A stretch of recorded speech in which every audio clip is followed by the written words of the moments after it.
नमस्कार मित्रों, Shukla ji UP 32 channel में आपका स्वागत है।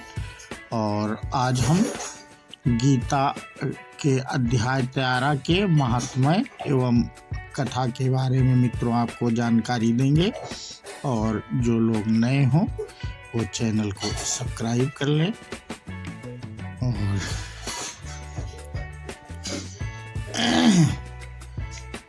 तो हम अपना मित्रों वीडियो शुरू करते हैं। ज़्यादा बात न करते हुए भगवान शिव ने कहा, हे पार्वती, कृपया श्रीमद् भगवत गीता के 13वें अध्याय की असीमित महिमा सुने, जिसे सुनकर आप बहुत खुश होंगी। दक्षिण में तुंगभद्रा नाम की एक बहुत बड़ी नदी थी, जिसके तट पर हरिहरपुर नाम का एक बहुत ही सुंदर शहर है। वहाँ भगवान शिव के देवता, जिन्हें हरिहर नाम से जाना जाता है, की पूजा की जाती है। जो उनके दर्शन करता है वह शुभ वस्तुओं को प्राप्त करता है। हरिहरपुर में हरि दीक्षित नाम का एक ब्राह्मण रहता था, जो बहुत विद्वान था और एक साधारण तपस्वी जीवन व्यतीत करता था। उनकी पत्नी को लोग दुर्कारा कहते थे। इसका कारण उसकी निम्न श्रेणी की गतिविधियां थीं। वह हमेशा अपने पति से अभद्र भाषा में बात करती थी और वह उसके साथ कभी नहीं सोई थी। वह हमेशा अपने पति के दोस्तों के प्रति कठोर थी और वह अपनी कामुक इच्छाओं को पूरा करने के लिए अन्य पुरुषों के साथ रहती थी। वह तरह तरह की नशा करने की भी आदी थी। यह देखते हुए कि शहर अधिक से अधिक आबादी वाला होता जा रहा था, उसने जंगल में एक छोटी संरचना का निर्माण किया, जहां वह अपने प्रेमियों से मिल सकती थी। एक रात बहुत कामुक लग रहा था और अपनी वासना को पूरी करने के लिए किसी प्रेमी को खोजने में सक्षम नहीं होने के कारण वह जंगल में अपने बैठकर स्थान पर गई, यह देखने के लिए कि कोई उसका प्रेमी था या नहीं। उस स्थान पर किसी को ना पाकर काम वासना से जलती हुई वह अपनी काम वासना की पूर्ति के लिए किसी को पाने की आशा में वन में भटकने लगी। कुछ देर इधर उधर भटकने के बाद जब उसने देखा कि उसके शरीर, इंद्रियों और मन में इतनी पीड़ा हो रही है, तो अपनी काम वासना की पूर्ति न कर पाने के कारण वह व्याकुल होकर बैठ गई और रोने लगी। उसके रोने की आवाज सुनकर सो रहा एक भूखा बाघ जाग गया और बहुत जल्दी उस स्थान पर पहुंच गया।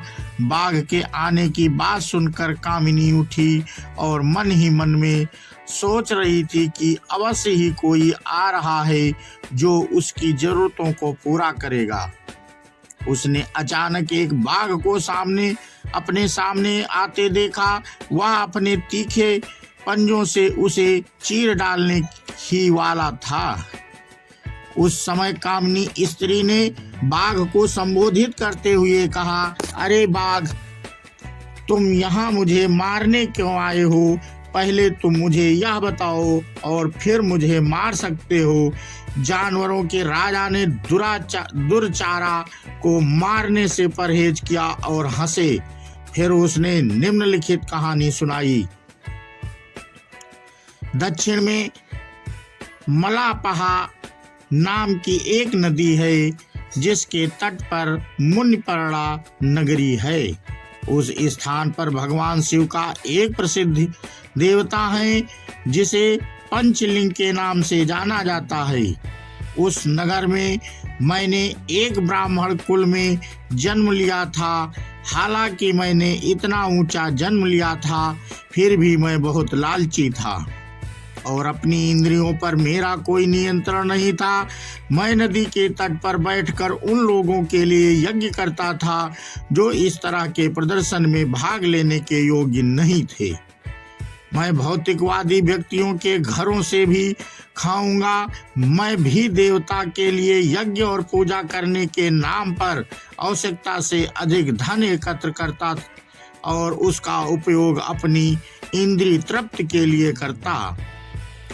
मैं उन ब्राह्मणों की भी निंदा करूंगा जो नियमों का सख्ती से पालन कर रहे थे और मैं कभी किसी को दान नहीं देता था।